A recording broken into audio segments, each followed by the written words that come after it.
Hello, this is Deborah Tavares with StopTheCrime.net, and I'm here with Barrie Trower from the UK.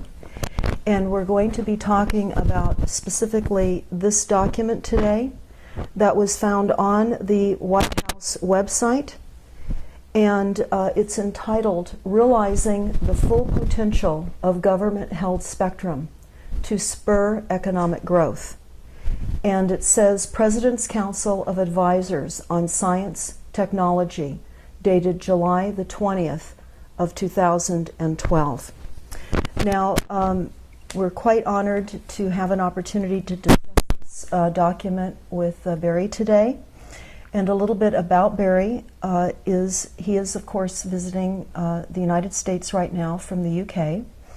And in the very early 60s, he was trained as a government microwave warfare by the establishment, for the microwave warfare establishment.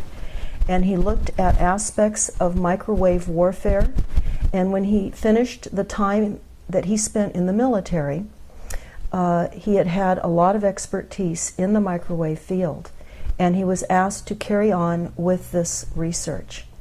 And it was a new Cold War that he discovered with microwave. Would there be anything else you'd like to add to that? Only that microwaves from the 50s were used as a stealth weapon, as they still are today, only they are obviously much, much more sophisticated. The 50s was really a trial time where different countries were just using people who had no choice, prisoners, psychiatric patients, dissidents, and they were just, it was really beam them with this for as long as it takes and see if this frequency or pulse frequency has any effect. And if it does, we try a different type of group. But they had 25 different categories of people, including children. And pregnant women, 25 different categories. And so from the 50s, 60s, 70s, 80s, we've been developing microwave weapons right up to today, and they are incredibly sophisticated today. So if any government says that microwaves have no effect on you, the question is, why have you been spending billions upon billions of dollars with the military for the last 60 years improving them? Well, that would be true. And in this document, Barrie, it has a number of experts that are involved in this particular technology and in this particular document. And I'll just name a few of those experts now. They're called the key members and spectrum experts, and they would include, and not limited to, Stanford University, because of course many universities are involved in this technology that are funded by the military. But the White House spectrum management team is Google, Microsoft, Stanford, and Harvard universities, and I want to draw the attention of Harvard University as being one of the universities involved in the origination of the Silent Weapons Quiet Wars technical manual that is on StopTheCrime.net. But also Virginia Tech, UC Berkeley, the National Telecommunications and Information Association, the FCC, and NSA, and there are many others that are involved in this as well.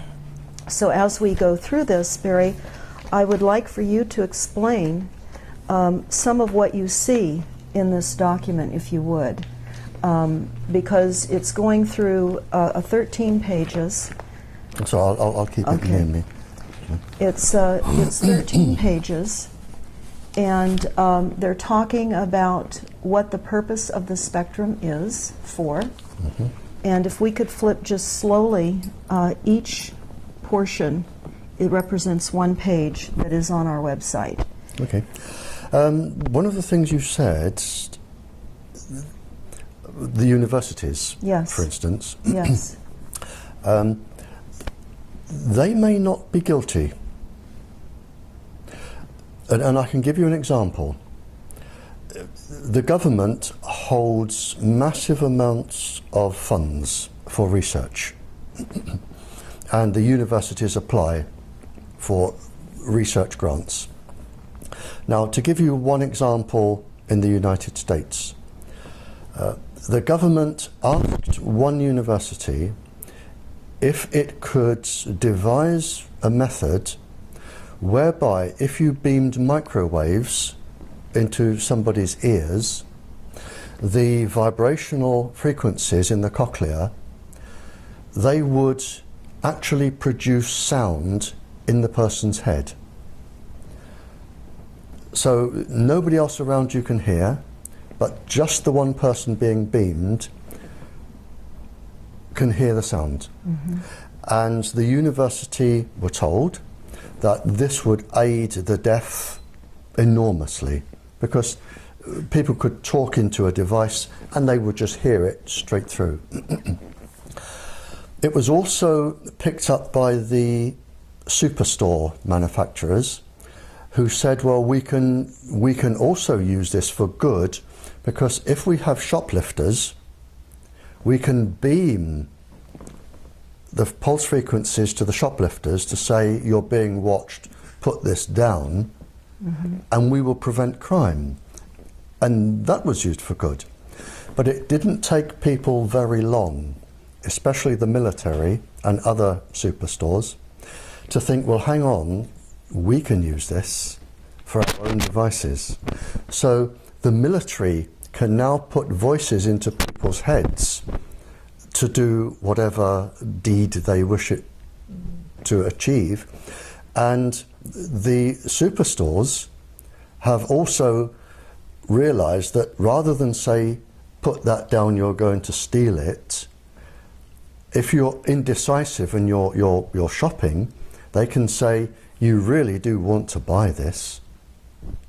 And after 9 months, and I got the figure from one of your courts, because somebody took one of your superstores to court for beaming them.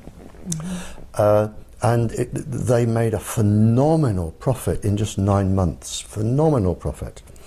But because your Federal Communications Committee say microwaves are safe, the case fell. Right, because there's no standards. No. So, well, they know what the standards are, they're just not. So all I'm saying, when you're reading out the universities, and they may be acting totally innocently, and it may be that the recipients, after the research is done, to say, now we will turn this to our advantage. And that's very possible, because so much is compartmentalized, and that's how they're keeping this monster escalating, yes, to the degree that they are. It's deception. Absolutely, absolutely. What I find so true in the silent weapons document is they talk about the real and the stated goals. And so what we're seeing are what the real goals are, but what they tell us the stated goals are. So we're buying a lot of this advancement in technologies based on what sounds good as a stated goal, but then there's the real goal. And I think as a global population, when you look at the silent weapons protocol, that's that 44-page document that we spoke about just a bit ago, we can see that this is a well-planned program overall by a few. And so certainly while many are unaware of what is happening, a few are. The most wealthy, knowledgeable, the ones with the mythologies to carry out without our knowledge or consent. This was programmed in 1976. I can tell you from the title, I know it's programmed in 1976. Because in 1976, your government produced a list of all of the illnesses that you can develop from continuous low-level microwave irradiation. Everything, neurological, physiological illnesses. But in the same document that was released under the Freedom of Information, and I've referenced it in my latest paper that I'm reading tonight. Okay. If you get a copy of that paper, it's referenced in there. But what your government also did that was rather naughty, they asked all of the other governments in the world, the influential governments in the world, basically to deceive the public. And they were to deceive the public really for two reasons. The first is to avoid lawsuits, and the second was to protect industrial profit. So the bottom line is massive corporate profit at Oh, all absolutely. costs. And your government printed it, and I've written it down. They say that basically the public must be deceived to protect industrial profit. And this is here, it's in the title, economic growth. That's exactly right. And also in the silent weapons document that you're well aware of, they also talk about the key to global control is through energy. And we see that happening now with the frequencies and the micro. It's all energy. We're energy. And they want to control it all, even us. There is a counter-argument, and I deliberately do not take sides. I look at arguments from both sides, and I decide myself who I think is right and wrong. But a counter-argument that I do not accept from the English or the American governments is that enemy countries, there are some 40 countries developing this technology for all sorts of reasons, and the governments argue that to combat, if the waves were used on the United States, they would know exactly what to look for, they would know the frequencies, they could jam them, and I can go along with that. We pay governments to protect us. What I cannot go along with is the fact that 25 categories of persons, without their choice and in many cases without their knowledge, are being experimented upon with these particular frequencies to cause all of this. That is wrong. Now, would you say at this point, at the increased level of technology, that we're roughly unaware up to maybe 50 years? They have an advanced technology base 50 years beyond our even being aware of what they have available? Are you asking? I'm not sure I understand fully the question. I'm sorry. Okay. What we're understanding minimally is that there is a 50-year variation of advanced technologies that are out there 50 years ahead of time that we are unaware even exist right now. No.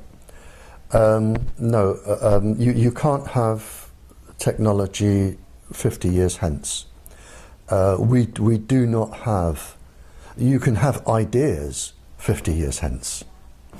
You cannot have technology 50 years hence because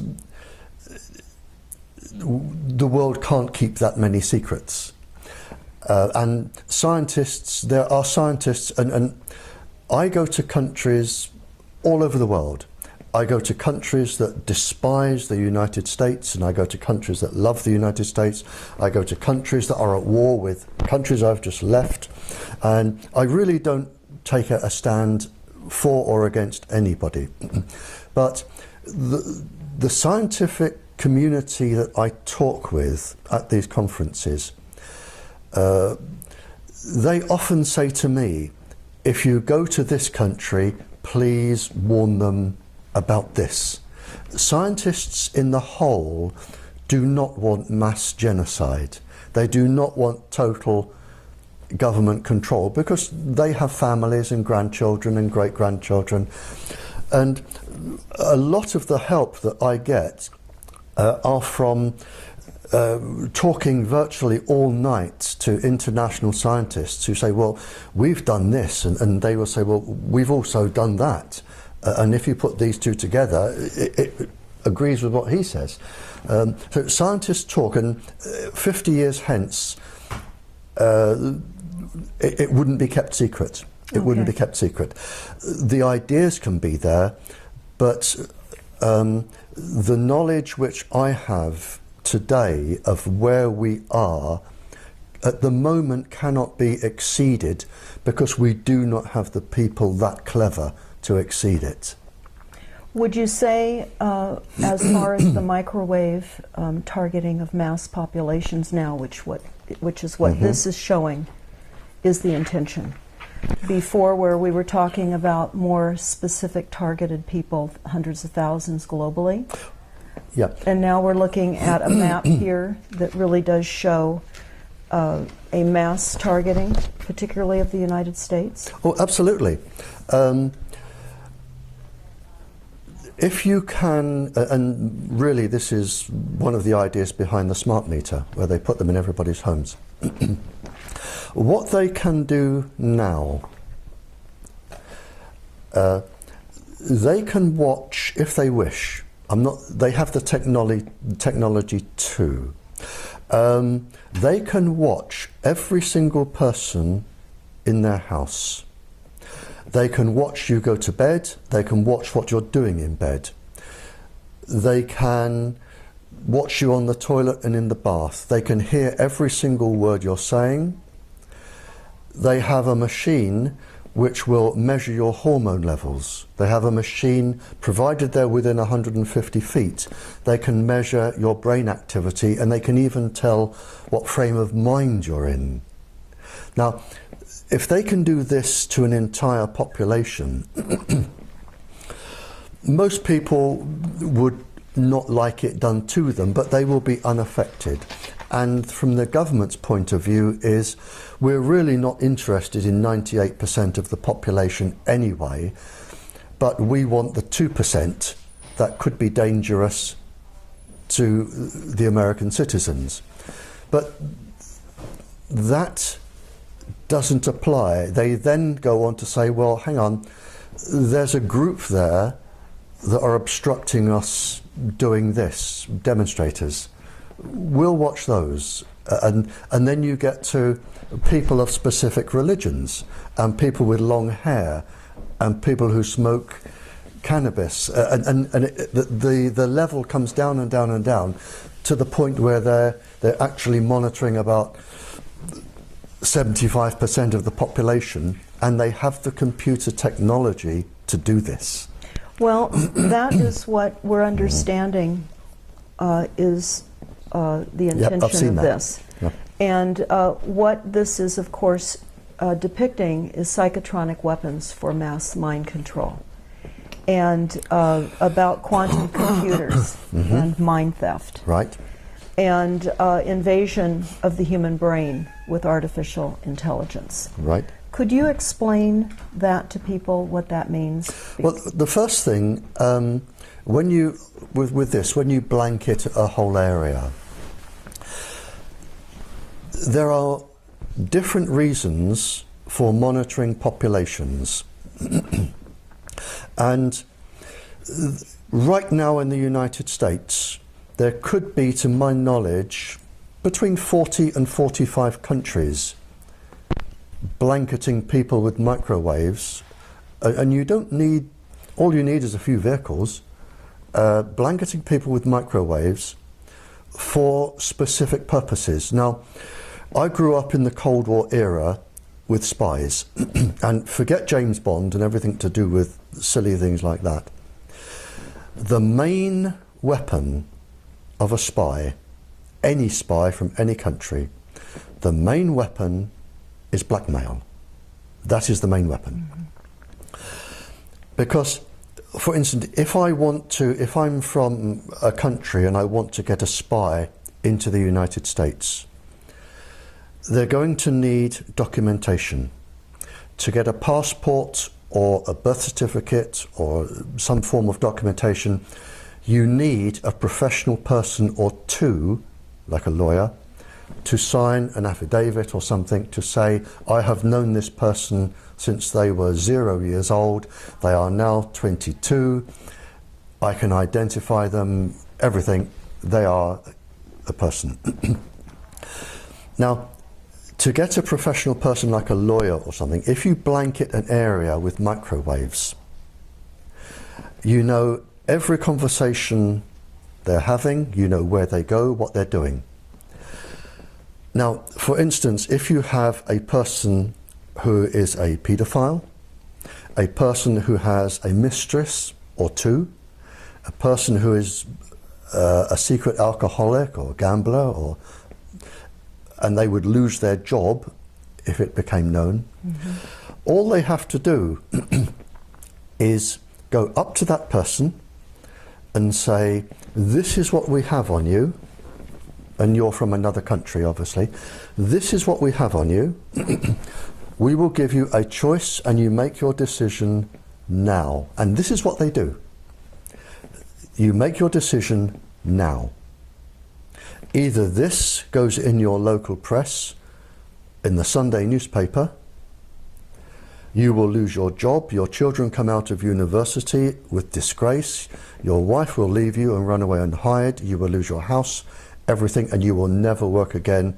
You will be a beggar on the streets if you're lucky. Or you can sign this piece of paper to say that you know this individual, they are an upstanding person, they deserve the passport or a job reference, they should get this job because they are highly recommended. You will sign that, we will go away, you will never see us again. Most people, given 10 seconds thought, will sign and walk away and breathe a sigh of relief. That is one aspect of this, the blanketing a whole area. So it may not be the United States, there could be up to 40 countries, and I can assure you there are 40 countries who would like to get spies in the United States. And when they're in, they're in. And then it goes on from there. So you have, I don't like the word mind control, because you don't really control the mind. You can change it to act in a different behaviour, but you do not permanently control it. You can make people do things, and that's very easy. I could do it. I could do it to you in less than 3 days. So such as assassins? I could turn you into an assassin in less than 3 days. That's easy. So there are lots and lots and lots of different reasons for blanketing an area and watching people. And 98% of the population probably will not be affected. But it is the fact that you have no choice.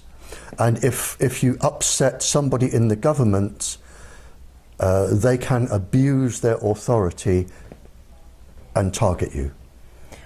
In this document, next to the map that's actually in the document itself, it says that they will use extended white space system already in operations as a starting system. Well, there's a contradiction in terms there, because white zones, white area, white space is usually an area totally free from radiation. Or it can mean an area which is blanketed, like a white blanket across an area. So different countries use different terms. So it could mean a totally free area, a zone-free area, or it could mean an area which is already totally blanketed, so that no other country can put their frequency into this area because it would be jammed, and only the United States will control this area. Okay, so in respect to this document, this could be a white space then in place that would protect the United States. This document is so bland that when you read anything, it could mean 3 or 4 different things. Okay. It really is so bland, and deliberately so. And yes, exactly. Well, they also talk about modifying the rules to allow general authorized access devices to operate in 2 bands. Are you familiar with what this may mean, or is this all part of... Again, I mean, there are around 300,000 million bands they could use. So whichever ones they're talking about, I don't know. Again, it isn't specific enough. They've deliberately, it sounds interesting to the person and profitable, and the technology is going to roll, but what they're going to do with it is anybody's guess. I mean, this was written in case it fell into enemy hands. So people wouldn't understand what they were doing, or clever people wouldn't understand what they were doing. Well, we do know one thing just by the title, which I know you've discussed in Ireland when you brought this document up, where it said realizing the full potential of government-held spectrum to spur economic growth. Exactly. And the economic growth is not for the country's citizens. It's for the industry. It's for the corporations in the industry. Exactly. That's correct. Okay. Okay. And then we have, again, we have a variety of participants here, major industry participants. Google, and we know the World Bank is involved. We know that much of the corporate banking structure globally is involved and interested in this. Again, I'm not taking their side, but I do talk to these people. And some of these people, if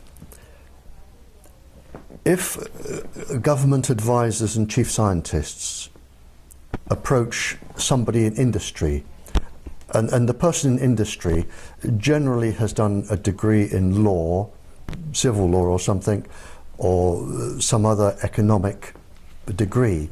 They do not have degrees in nuclear and atomic physics. They do not have qualifications in microwave warfare. They do not have other qualifications. So if, and you know, in England it might be a knighted person. If somebody who is highly respected by the government with a government chief advisor goes along and sits down and says, we can make you a lot of money if you do this, and we are also going to benefit the population, they will believe them. So again, if you have the industries there, it is probably not true that they know or realise the harm that they are going to do, because they have families and grandchildren and great-grandchildren, and I suspect a lot of them wouldn't go ahead with this if they fully understand the situation. There are many scientists who realize what their scientific experiments have now caused. They're not being used for the benefit of mankind. And they're now seeing how those are being used against their children, their families, and the world at large.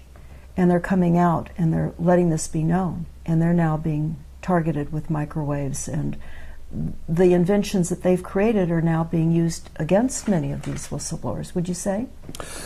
Yes, and I can give you a specific example from a chief scientific officer in England. But if you're going to become a whistleblower, you must realise, first of all, you're going to receive death threats. And these are very serious death threats. You are going to lose your job. Your children are not going to get a job or go to university. It is a family sacrifice as well as yours. And I can give you an example. I received many cryptic and strange messages from senior persons. And I received a message from a very, very senior government scientist in the top secret experimental place in England. And he said, I need to talk to you, Barrie. And I said, okay. And we met. And he said, I'm going to give you the perspective from where I am sitting. He said, we have received a contract from the government to do research. I'm researching microwaves, the effect of microwaves on the brain and the heart. He said, now, I am one of the country's leading research scientists. What they have asked me to do is study the brain and the heart being exposed to various microwaves, a specific pulse frequency known to affect the brain and the heart. He said, now, I know, and you know, because a part of my degree, it was experimental physics. He said, I know and you know that if we're going to do a study on the heart and the brain, we're looking at about 15 years. It will take about 10 years to do the study and another 5 years to tie up the loose ends, write it, have it peer reviewed, go to publication. And so he said, you and I know, because if I said to you, how long would it take you to do these experiments, you would say to me, 10 to 15 years, which is what the drug companies do when they're testing a new drug. It's always a minimum of 10 years, maybe longer. They don't always get it right, but at least they have a go. And he said to me, there's a lot of money involved here. He said, now, do you know how long they've given me to do the experiments on the brain and the heart? One of them, 10 minutes. The other one is 20 or 25 minutes. He said, I can do them both in an hour and have time for a cup of coffee. He said, now, I know that when I do these, the results are going to show safe, safe, safe, safe, safe. And I know they are going to use this with the stamp of my laboratory to say, this is safe, sell it. And this particular system has been sold now to 150 countries as safe. And he said to me, now, I've done nothing wrong. I did the experiment, I have produced the results, which are safe. He said, but I know this is going to be abused. I know people are going to die because this is going to be published. Women are going to get breast cancers, miscarriages, all sorts of things are going to happen. He said, but they are going to do that, not me. He said, now, I am in a top government scientist job. I have a top salary, I have 2 children at university, 1 at college, I have a mortgage on a big beautiful house. If I spill the beans, I will lose everything today and I will never work again. The children come out of university, my life will be a mess. He said, what do I do? And I said, well, you only have 2 choices. You give up your family and your children's university education and everything, or you keep quiet. And those were the only 2 choices. And he decided to keep quiet. Well, of course, we know in many of these decisions the dangers then beyond the family and the fact that the family is going to be assaulted and confronted by increased frequencies anyway, as well as all of his friends and the rest of the world. So this is the dilemma that some of the scientists are put in. So even when you read out laboratories, there may be, the scientist may not have done anything wrong. He hadn't done anything wrong. He did what he was asked to do. He gave the results he was asked to give. It's the other people are doing something wrong. But again, I'm very, very wary about reading out lists of corporations and laboratories, because the people responsible may not be responsible. And I can see that where they're compartmentalized and they really are unaware. I had a few other questions too. Okay. I know that you were part of the government back in your early days with government microwave warfare establishment, and you were carrying on research. Are you involved with the government at this point anymore, or are you completely separated from the functions that you were previously working with? Oh no, completely separate now. Okay. I mean, then I had top security clearance. I'm completely away from them now, absolutely away. I have nothing to do with them. Okay.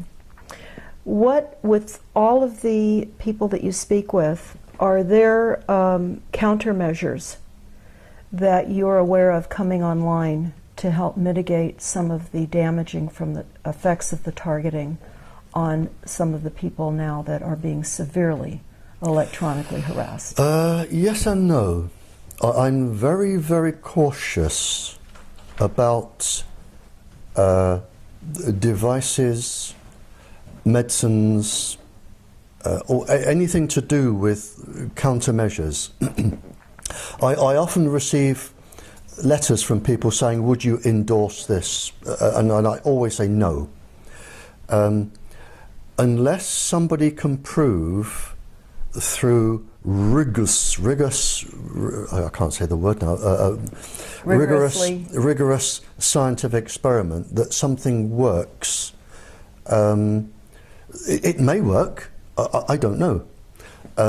But there are all sorts of charlatans who will make a device to sell to people who are vulnerable, to make money. Another way in which corporate profiteering. So the devices may work. I don't know. I honestly don't know. I've never tested any of them. But if somebody produced, I mean, there are obviously, if the body is suffering, there are obviously chemicals and medicines that will help. And they will help. For instance, boosting the antioxidants, boosting the nighttime melatonin. That certainly works.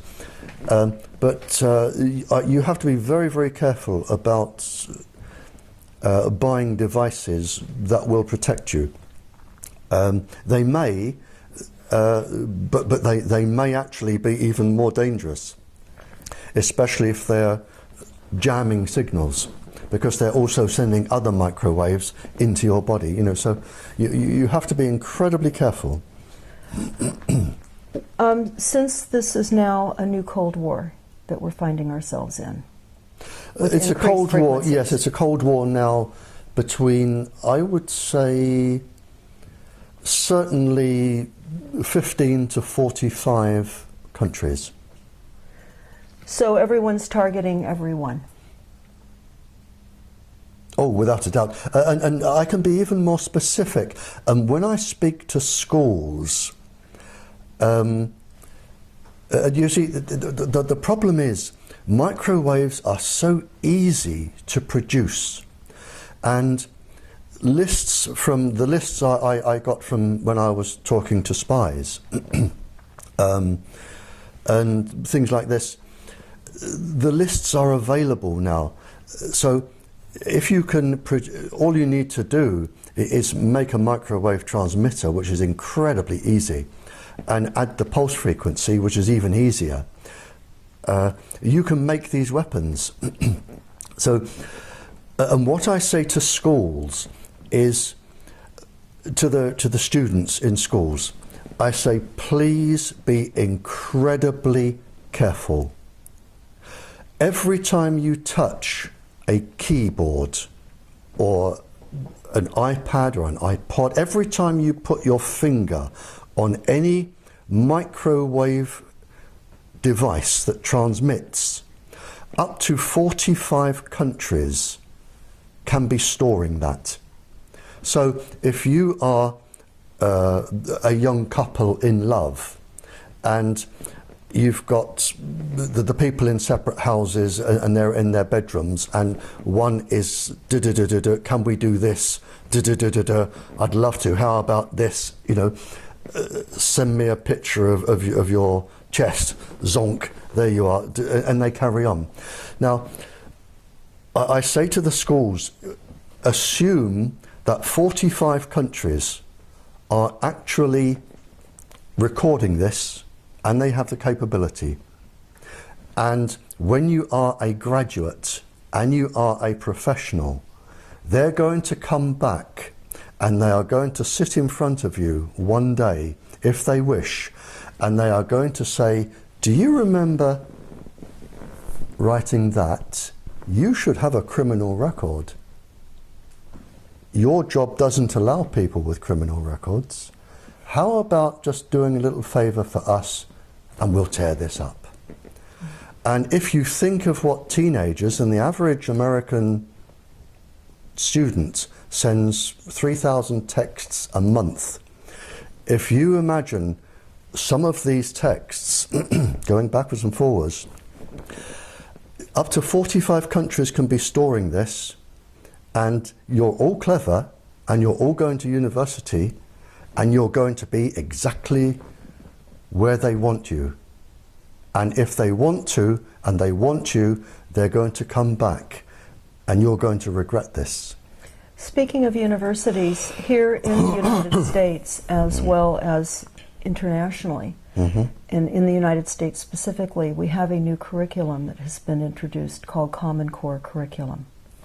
And it is a curriculum of essentially dumbing down both math and science. They will not be teaching cursive writing any longer, which helps to fire off the right and left brain. The children will not be learning how to read a calendar. And math and science is going to, as I say, be dumbed down. And in the Silent Weapons Quiet Wars document, they say that it will become enslavement by lack of knowledge.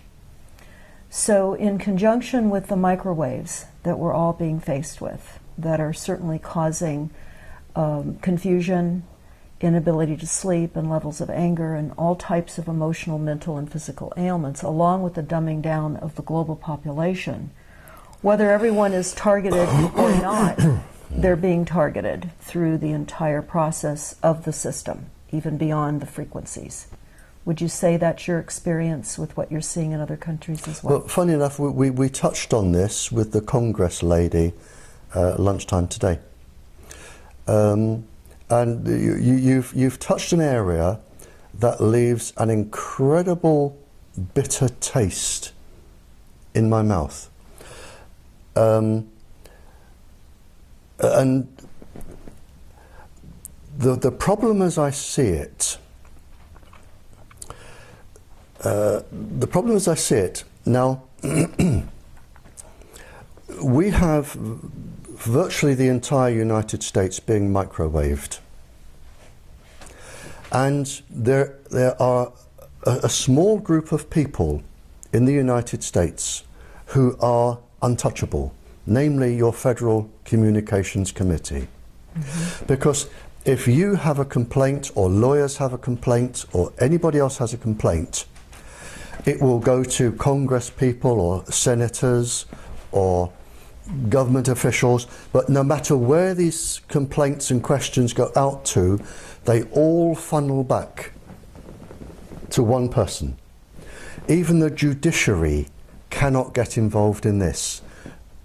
They've been whitewashed out. That's correct. So everything goes back. So what we're saying in the United States, or what we're seeing in the United States, is that you have one person, maybe two, certainly not any more than three, who is dominant in a committee.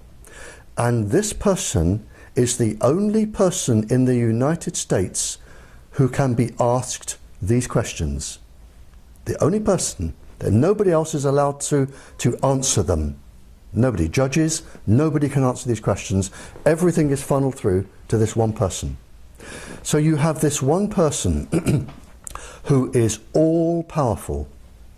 He is above the judiciary, above Congress, above everybody. Yes. Because Congress cannot change his safety levels. So you have this one person.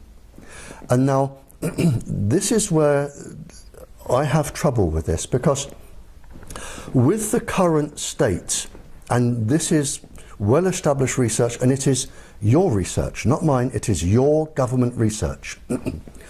In 60 years' time, if nothing changes, in 60 years' time, 3 generations of 20 years, you are going to be down to 1/8 of your children's population. 1/8. Now, how many people walking the streets today are going to be working and paying taxes in 60 years' time? Not many.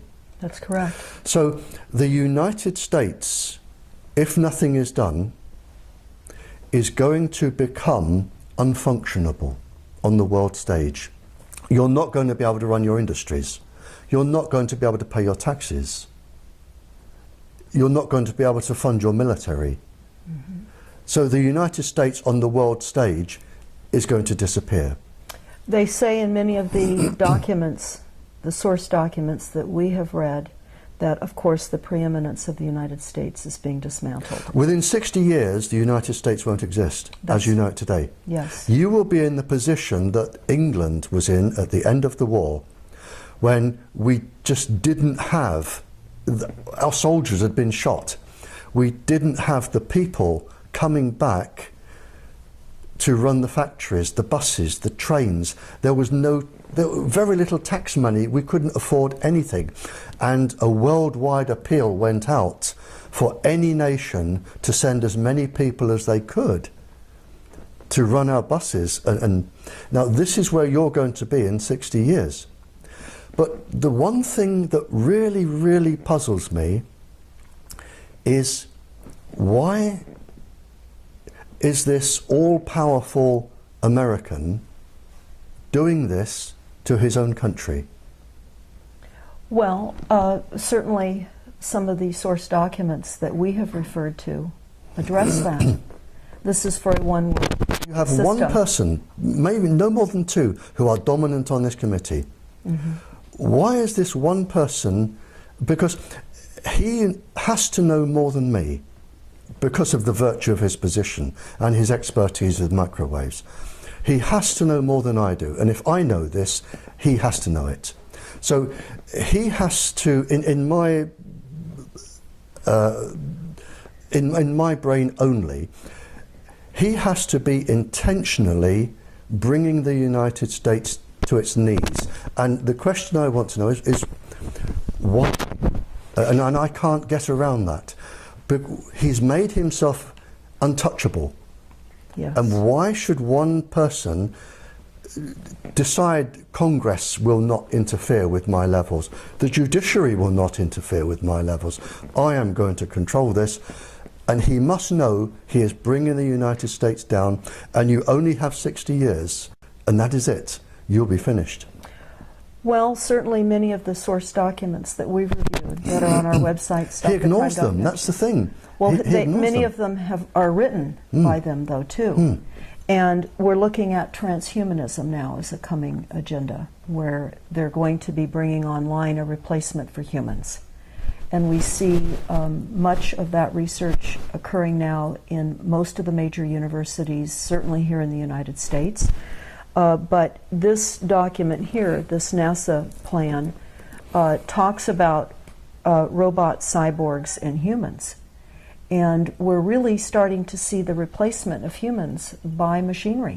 Well, again, and I'm not being deliberately obstructive, but I'm going to rush to the defense of the industry. And I do know, because I've spoken to the scientists, the government approaches an industry and it says, if we can implant, and it can be nanotubes, which will be triggered, a chemical will be triggered, or an electrical signal will be triggered with a microwave pulse going to the brain, or you have the creatures that live in the oceans that photosynthesize from the sun. And when you photosynthesize, like euglena or coccolithophores,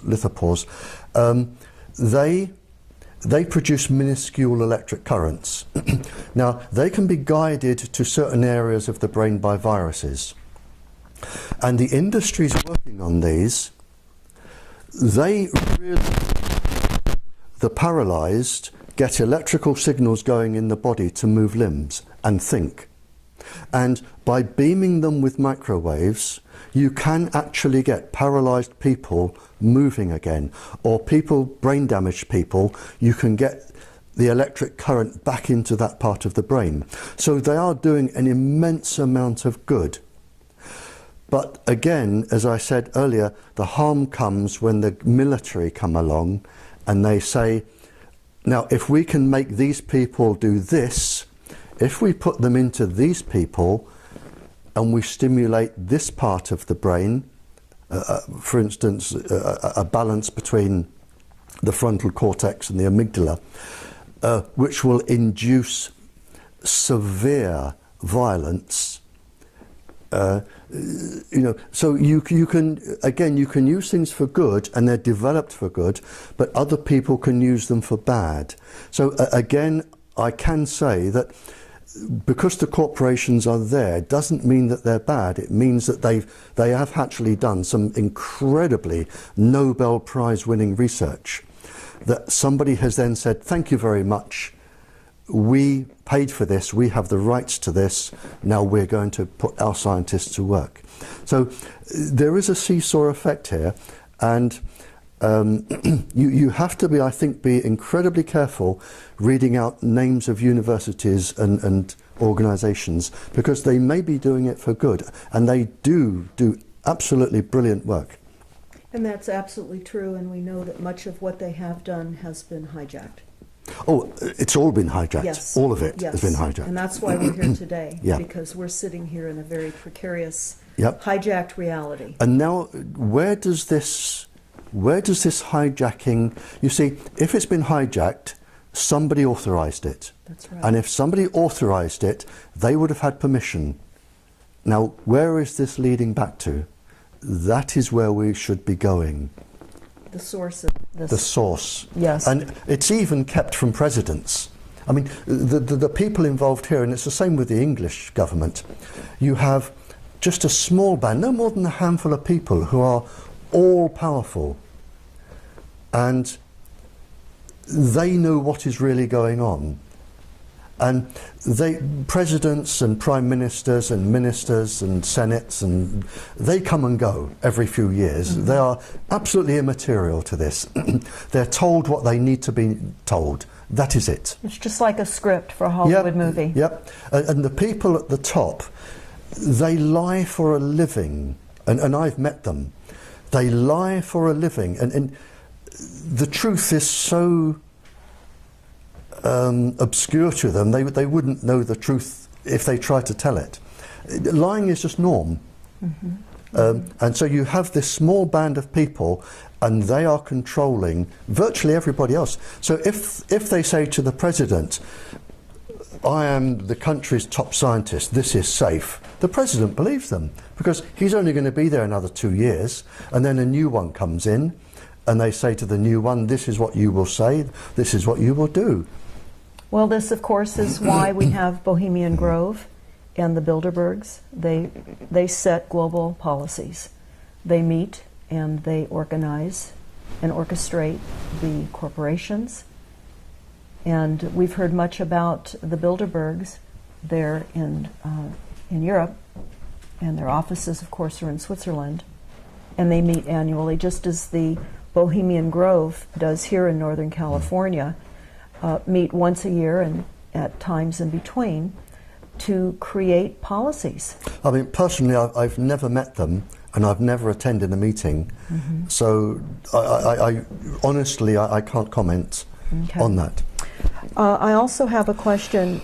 Have you heard anything about the activation of catalytic genetically spliced virus and bacteria? I know you were just mentioning some of this via bacteria hybrids by the use of advanced targeted photocentronics. And there have been rumors from insiders for years that psychocentronic can also be deployed to reduce a person's natural immunity, allowing the opportunist virus and bacteria the ability to gain control when they would normally be suppressed. Could this be true?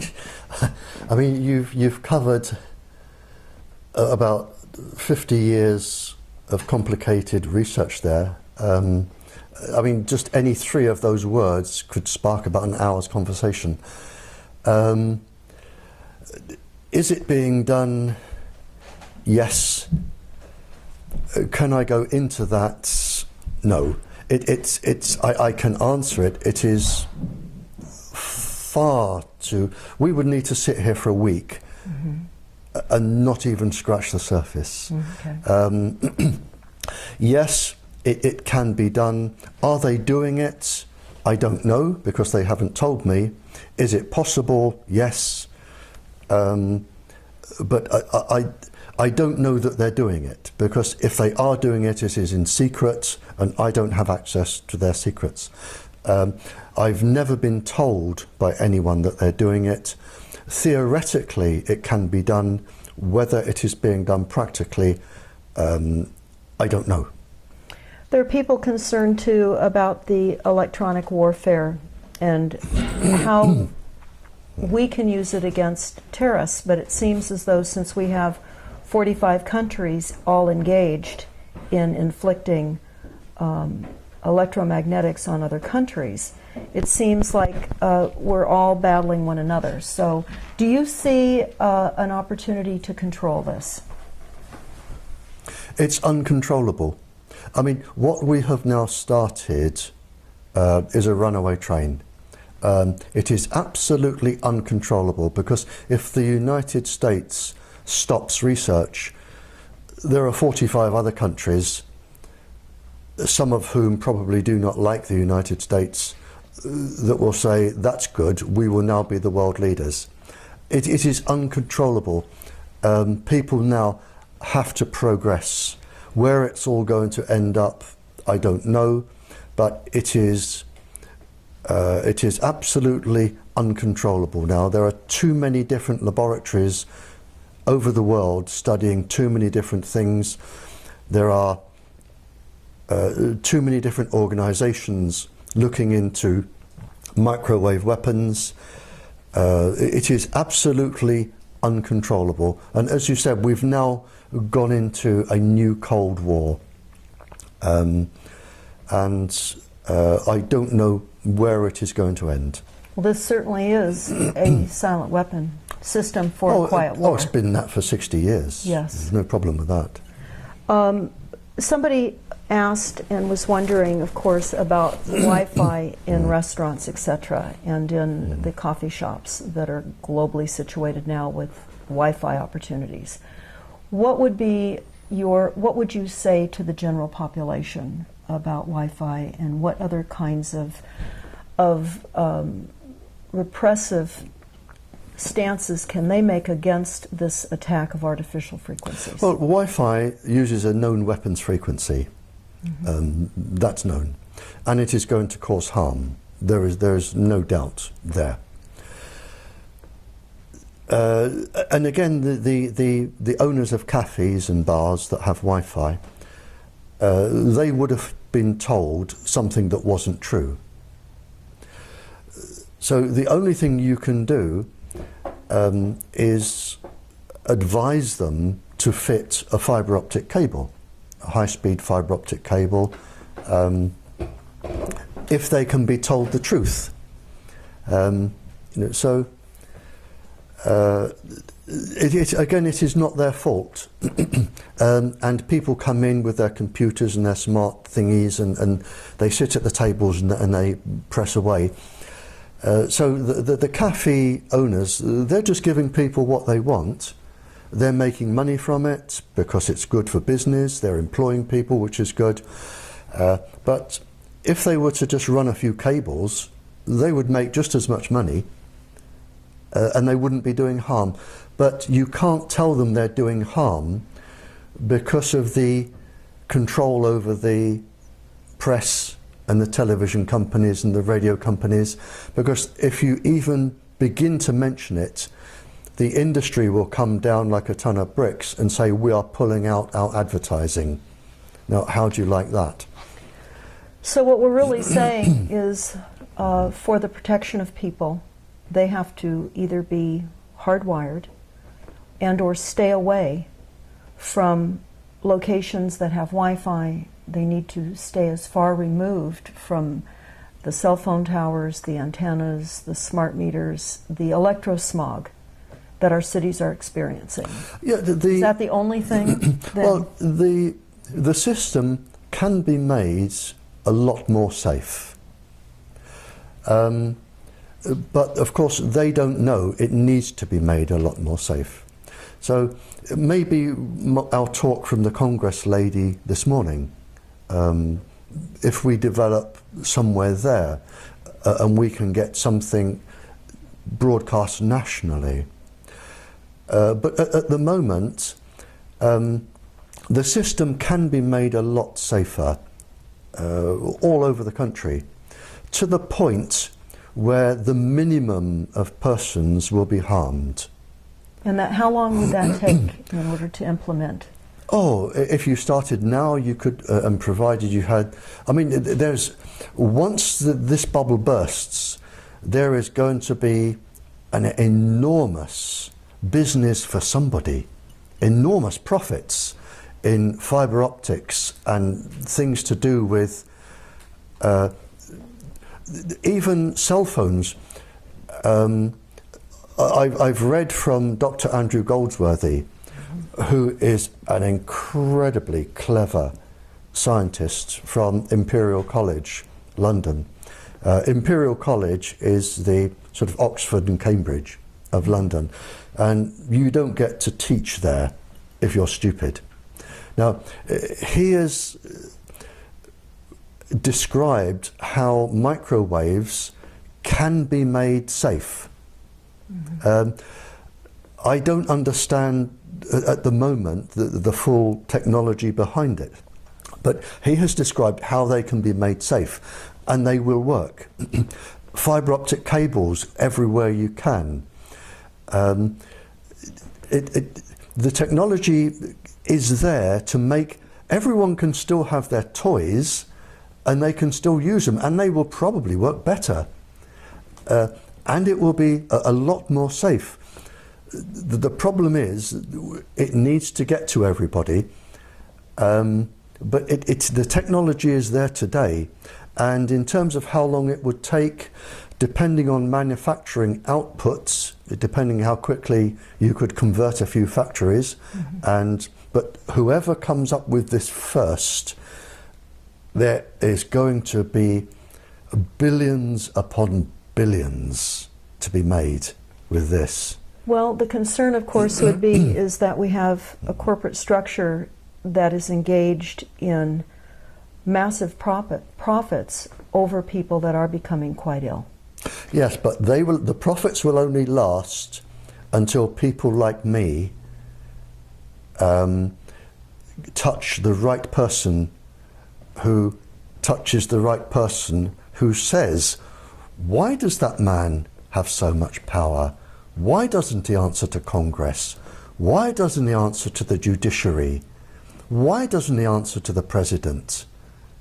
And when the people in authority say, well, hang on, he has too much power, let's ask him a few questions and see how right he is. And when you can show that this person is actually wrong, and I know he's wrong, and I would challenge him here to face me live on television, and I would stand my ground and I would prove he's wrong in less than 5 minutes. When these people can be brought down, and it's not going to take long, because these people have immense power, but there is one thing they cannot do. They cannot stop people dying. They don't have that power. God has that power, and they have no more power than God. Sooner or later, too many people are going to die. Too many schools are going to get leukemia clusters. And when that happens, the swirl is going to change. And I suspect, and I'm going to choose my words very carefully here, some industries are going to crash overnight. The shareholders are going to think, hang on, half my life is buried in this industry, zonk, I'm going to this industry. And you are going to have some industries crashing, and this is going to be money orientated, not orientated by morality. It's going to be pure greed. And one industry is going to crash, the other one is going to go zonk with billions. And we will have a safe system. How many people have to die? I don't know. For us to get to that place. For you to get to, but I can tell you now, it will be between here and 60 years. which is not long. If we can survive 60 years under the current bombardment of frequencies, because people are becoming so ill already. Exactly, because I mean, and the problem is, it was calculated several years ago, and I have the paper. The cost of your sick from electromagnetic radiation, and it was the tens of billions, and it is going up enormously. So there's going to become a point when the cost of treating people is just prohibitive for the country, and people are going to die, and the bubble is going to burst. And when it bursts, I fear a lot of very influential people could be standing in the dock. And I really wouldn't like to be in their position, standing in a dock. I mean, in my mind, and this is a personal opinion, and I'm not, it's whatever libel, slander, I'm not doing that. But I would think with the death rate, an equivalence in my mind, and you can tell me I'm wrong, would be if Adolf Hitler stood in the dock for all of the deaths in the Second World War. I think it will be on that scale. So for the time being, right now, for those that are becoming aware of this enormous threat to humanity, what would you say would be the most important things for people to do? Leave it to me. And I'll tell you why. The moment an individual puts their head above the water, the industry are so skilled with the government at putting people down that you won't stand a chance. You will lose your job, you will lose your family, you will lose your house. That is unnecessary. I don't need that. Leave it to people like me. Our work is slow, but we are getting there. I have now spoken to around 40 royals, leaders of countries, leaders of peoples. The message is getting through. Nothing is ever fast, but we are getting there. But my advice to the ordinary person is leave it to us. We know what we're doing. We have the expertise. We've had all the death threats. We will get there. As we go along, academics suddenly jump in and they say, I'm an expert in this. I believe what you're doing. Please let me help. And we are getting there. It's not going to be quick. I mean, trying to stop the Second World War wasn't quick. You know, so if a person is going to take risks, I say, don't do it. Leave it to me. And people like me, let us do our job. So then what the average person could do is to stay hardwired with every opportunity for a communication wireless device that they have, keep it hardwired. Spread this information everywhere they can. Refer people to the YouTubes that you have so that we create a wider understanding through education of what we are facing. Exactly. I mean, if everybody started to go with cable,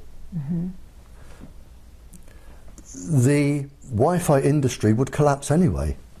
Now, what about the schools? Because we're noticing now that in many of the major universities, in the elementary schools, in the high schools, because of the economy being what it is and the telecom industry paying monthly rent to anyone that will allow us a cell phone sighting on police stations, on fire stations here in the United States, we're seeing these cell phone towers crop up everywhere. They're disguised as trees, they're in church steeples, they're in flagpoles. Some are not disguised, but many are. And we're seeing they're lining all of our major freeways nationwide now. And they're in communities everywhere. We just are staying at a place here in Portland, in downtown Portland. And collectively, from the antennasearch.com that we did, between the cell phone towers and the antennas, within a 4-mile radius, we have 660 combination of cell phone towers and antennas. Again, the school governors and principals would have been told from our one person that this is safe. And they would have been told there is nothing to worry about, research is inconclusive, it shows it's safe, and you're on a good thing. Whether or not there is a legal argument here, and there is in the United Kingdom, a teacher, and I was a teacher is in, under law, a teacher is in what they call loco parentis. In other words, when a parent takes a child to school and hands that child over to the teacher is obliged by law to look after that child as the parent would. You cannot do anything to that child that the parent would forbid. It's against the law.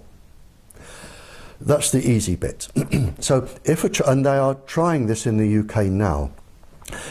If a parent says to the teacher, I do not allow you to microwave my child, and the teacher does, the teacher is breaking the law, because they are in loco parentis. It has nothing to do with the other laws. The teacher is breaking the law, and the teacher can be taken to court. That's the easy bit. In the UK, to take somebody to court for microwaving, it has been estimated you need £31 million. Mm-hmm. Well, that's putting an enormous burden on any of us to try to bring litigation against this. Well, they've said time and time again in England, take us to court. Mm-hmm. Our part of the trial is 3 years. And 3 years have passed. 3 years. No, our part of the trial, for all of the witnesses we want to call 1,000 witnesses. It will take about 3 years for our part of the trial. Court costs £100,000 a day, no legal aid. Then, of course, you have your 3 years, and if you lose, we'll have your house, your car, and everything else. Everything else. I'll talk just for a moment and let you take a break. How's that? We discovered here in California that all of the cities, in fact, it's actually nationwide by executive order, in their planning departments, have to initiate what is called a climate action plan or an energy action plan. One of the two is the title for this plan.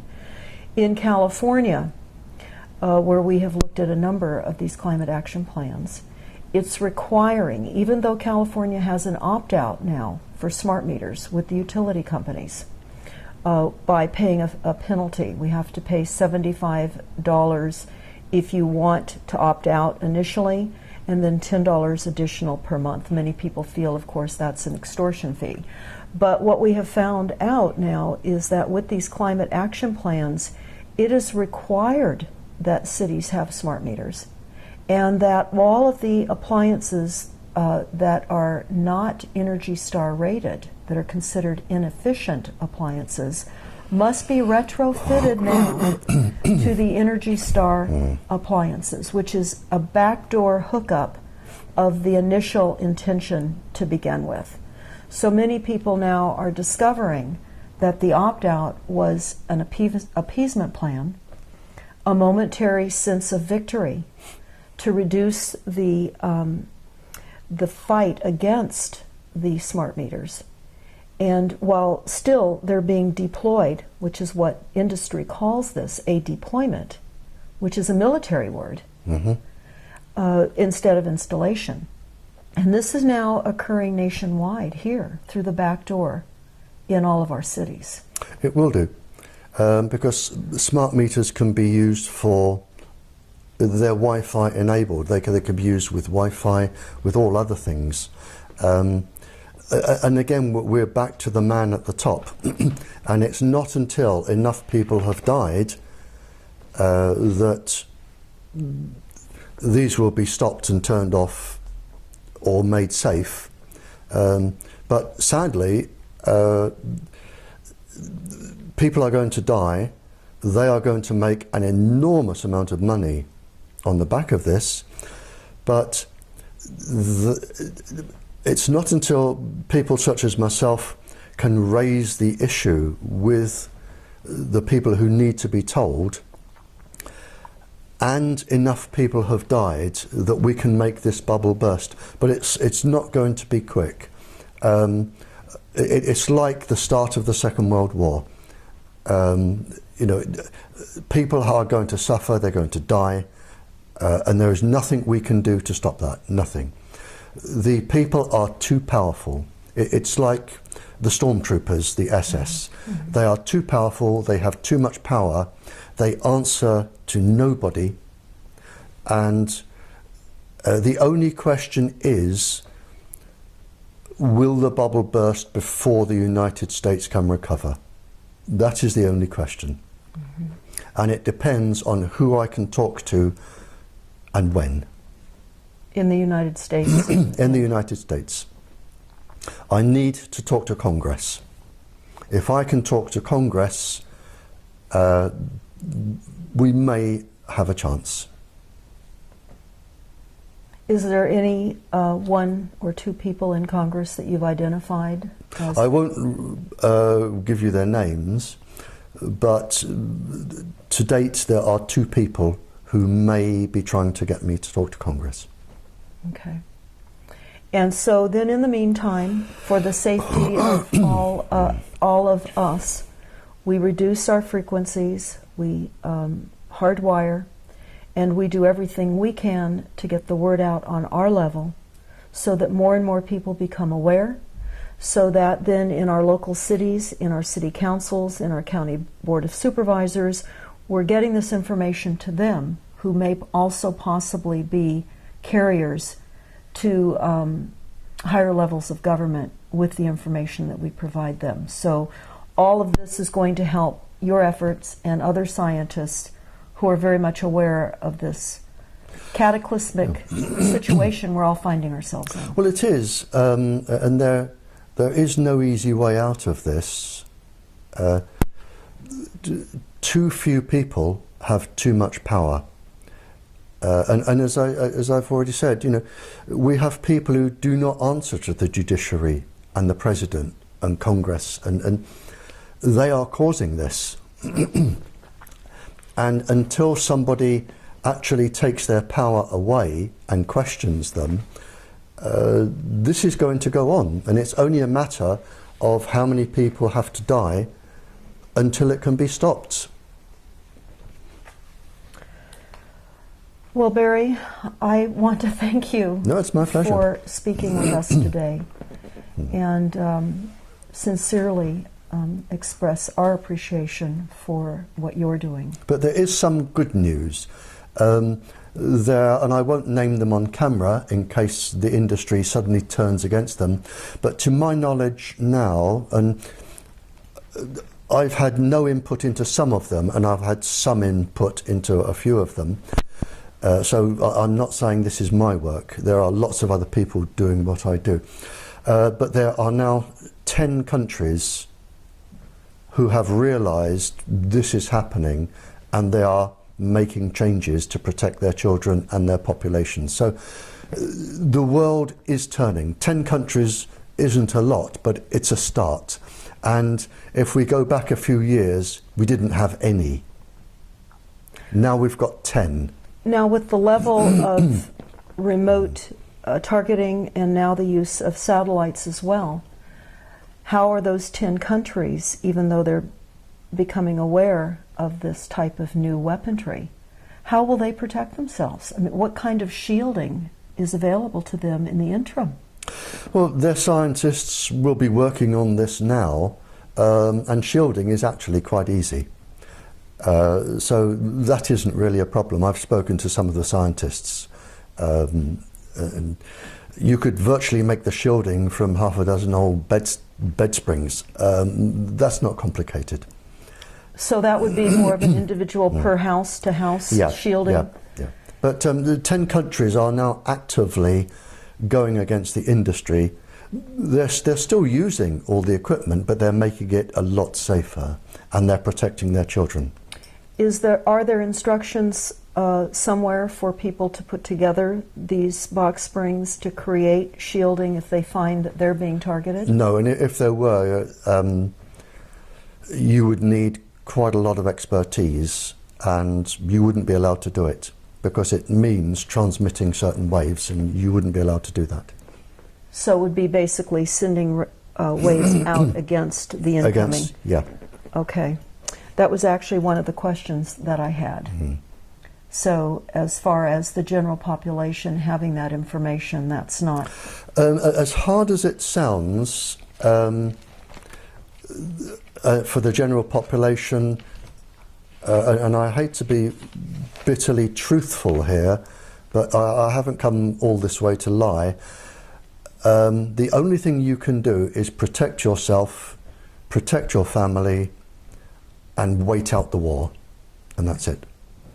So there was a question specifically to that, and they said they were wondering about what specific microwave signals and frequencies are deployed in this new Cold War weaponry, and what, in your opinion, is the core reason for them being deployed against the United States. And the second question is, do you have any experience with chopper frequencies being deployed as countermeasures? Well, again, we can't go on much longer than this. Okay. The problem is, I call it the silly boy syndrome. You have these young graduate boys or girls, they graduate in computer science at university, they then go to a firm or industry, and they think, I'm going to make something that does this. And they turn out this little black box, and it does all of this, but they haven't taken into consideration the frequencies, the pulse frequencies, the modulations, how it's going to affect children, adults, pregnant women. They have no knowledge. See, nobody says to them, go and talk to people who were alive in the Cold War. Study the frequencies used by industries and see if they're dangerous. Nobody says that to them. They make their little black boxes, they want to earn $1 million, they put them on the market, and to all intents and purposes they're considered safe. They don't do the background checks, and this is the problem. So if you're saying what frequencies are there, I'm saying, well, how many apps are produced each week?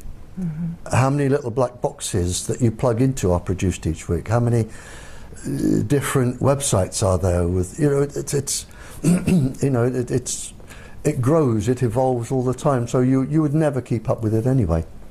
And then one final question, mm-hmm. if I may. Mm-hmm. For a number of people that I know that are stalked and followed by organized stalking and are targeted by neighbors next door, by people that live perhaps up above them in an apartment setting or below them, or where they're walking on the street and they're suddenly targeted, they're going to have to wait out this war.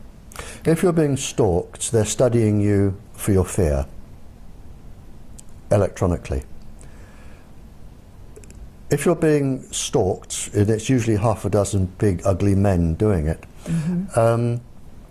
I would go up to them and say, well, I've finished in this store, I'm going over there, and then I'm going over there, and you know, then I'll be stopping for coffee.